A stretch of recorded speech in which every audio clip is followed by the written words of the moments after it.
Subtitles: Welcome to 1975. Today, we embark on a 121-year magical journey with two ghost hunters at a farmer's home. One of the ghost hunters is named Jacque, and tragically, a few years ago, her sister was killed by a mischievous black-clad ghost. Overwhelmed by grief, Jacque decided to uncover the truth and became a professional ghostbuster.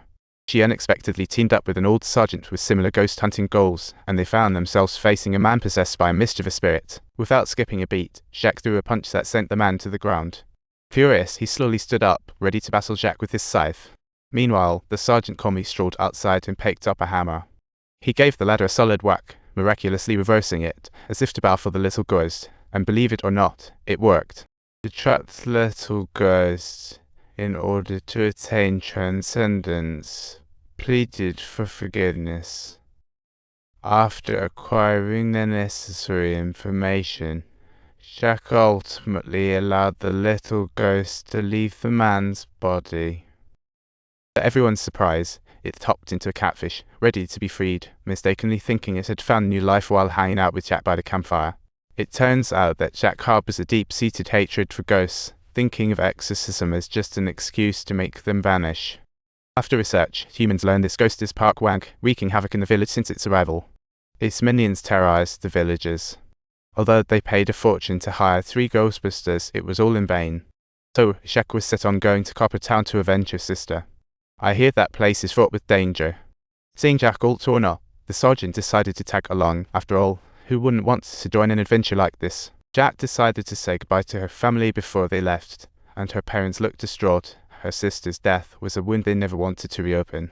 This mission seemed perilous, and no one wished to see the old mourn the young. Surprisingly, her siblings strongly supported her choice.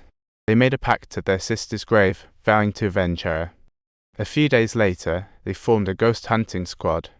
Besides Jacque and the sergeant, there were 5 new members, a female ghost hunter and her nephews Jacque and Navin. Also on the team was a hunter named Sam, and a transport worker named Ken who just got unlucky and was bitten by a snake. Once they arrived, they decided to park the car at the forest entrance and walk in. But just as they were about to step inside, trouble found them, for there's a legend in the ghost hunting world. All course says to enter the forest, burn incense and stab a knife. If it won't budge, the spirit says, not welcome. Seeing that the knife just wouldn't come out, Jacque was extremely furious and ran straight over, giving it a gentle tug, and the knife obediently slid out. Assuming they got the guardian spirit's approval, they were ready to move on and uncover the forest secrets. You killed my mother and my son, huh? Gonna run? What? The door. Door. 4 times. Door. What are you doing? Door, if you all die, it's game over. Door, run for your lives. Door, quickly take your parents away from here. Door, where are his parents? Why is he still alive? His parents are spoiling him too much. Parents delivered food, but ultimately ended up killing his family. Solely his parents survived.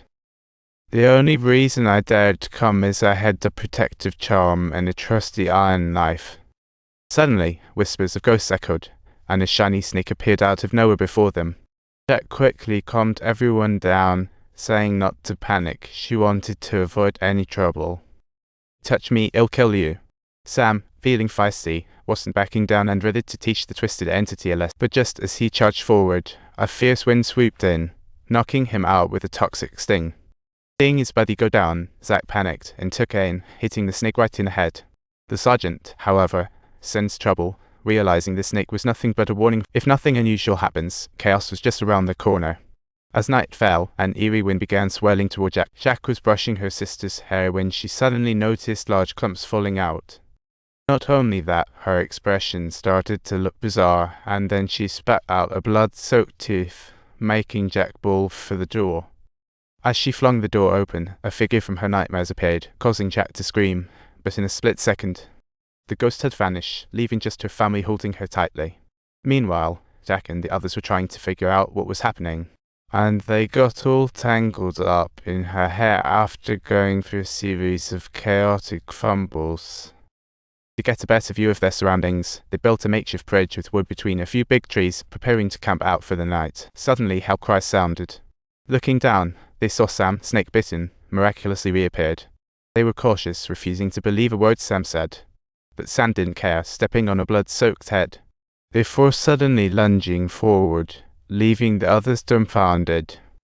Finally, Zack snapped out of it, realizing he had been tricked by a ghost, and he actually wanted to climb up, while the possessed Sam chased him down, trying to catch him.